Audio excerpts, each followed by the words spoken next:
I was working on a dairy farm and decided that that wasn't what I wanted to do for the rest of my life, and it was pretty much a choice between midwifery and vet nursing, and decided to go for midwifery and have enjoyed it. The thing I find most rewarding about being a midwife is being a part of the journeys of these families. You know, it's such a special part of their life, going throughout the pregnancy and then the labour and birth and then the postpartum period. I chose to go for Otago Polytechnic because of the location. Also, they've got a very good reputation of having a good midwifery school. They've got some great lecturers, you know, kind of internationally renowned midwives working for the Polytech.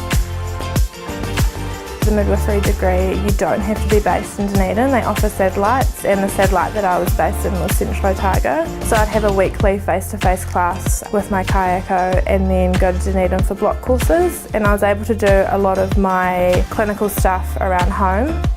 Even though it might put some people off with the way that the satellites are run and that it's not face-to-face all the time, I think it definitely does set you up to be a midwife.